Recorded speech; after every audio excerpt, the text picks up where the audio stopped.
Well, when the Cleveland Browns and the Jacksonville Jaguars get together, you get a trade, at least on Friday. Browns trading running back Carlos Hyde to the Jags for a fifth-round draft pick.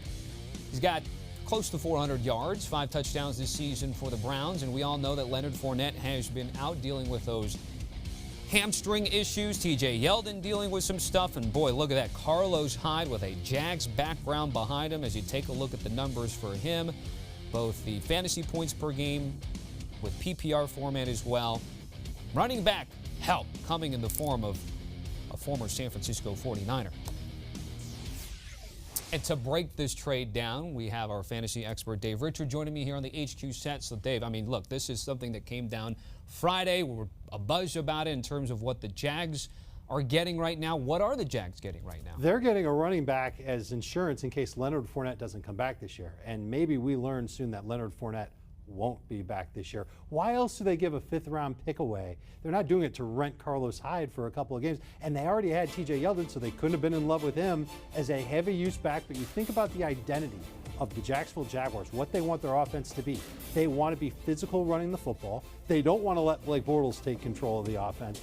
They want to be able to ground and pound. And for Carlos Hyde, he can do that. He was doing that in Cleveland. He was averaging 19 carries per game, was only getting 3.4 yards per carry, but was finding the end zone. He had 5 touchdowns in his first 4 games.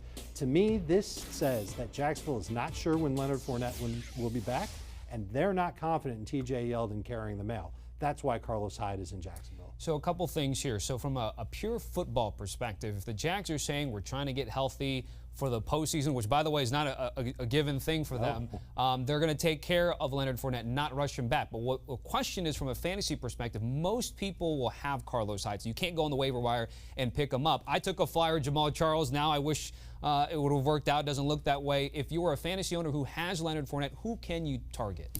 Off the waiver wire? Well, Nick Chubb would be the first guy that you'd try and run to get, but somebody's probably already beaten you to it, and that's too bad because Nick Chubb has potential, and we'll talk about him in a little bit. There are other running backs that you can go and look for. Ito Smith was popular off waivers this week.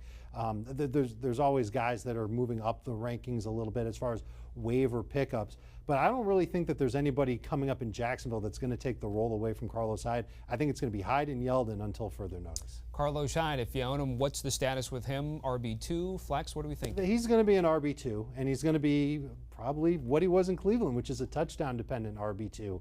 He's probably going to get about 15 carries per game, not going to get much in the way of catches. And again, he's got to find the end zone because I don't see many games where Carlos Hyde is going to get 100 yards. The offensive line in Cleveland wasn't great. It's not great right now in Jacksonville either. They need to get healthy there in order for Carlos Hyde to get any better than, say, a top 20 running back. All right, you brought up Mr. Chubb. What does this do for Cleveland and fantasy owners? Well, Mr. Chubb is going to be the starting running back for the Cleveland Browns. And if you've watched him at all at college at Georgia, this preseason, or even during the regular season, you have seen a breakaway running back where not every single carry he gets is going to go long, but certainly a lot of them. And he's just one of those guys that's going to just chip away at a defense a little bit at a time. One carry might be for 3 or 4 yards, one might be for no yards, and then bam, he's going to get one for 10, 12, 15, 20 yards.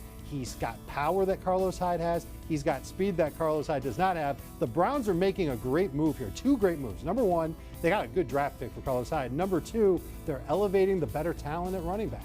And Nick Chubb right away is a top 15 fantasy running back. He's going up against Tampa Bay. He's already been announced as the starter. He won't play on passing downs right away. That's still going to be what Duke Johnson does. And this is a good thing for Duke Johnson. Maybe he's out on the waiver wire. You can go and pick him up because he'll get about 10 touches per game.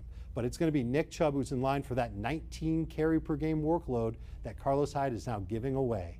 And that's a really good thing for him. 25% of his runs this year were explosive, 12-plus yards. Great stat there. And by the way, John Dorsey already making moves. We've seen him, Corey Coleman, Josh Gordon, not afraid to make moves to improve his team. That's what we've got, Dave. And fantasy owners have to make moves to get Nick Chubb. The time is now. He does have big potential this season. Do what you can to get him. All right, do not wait. Dave, good Don't stuff. wait. All right. By the way, for more good stuff from Dave, Fantasy Football Today, Monday through Friday, we've got the show. Also on Sunday, check out the pod.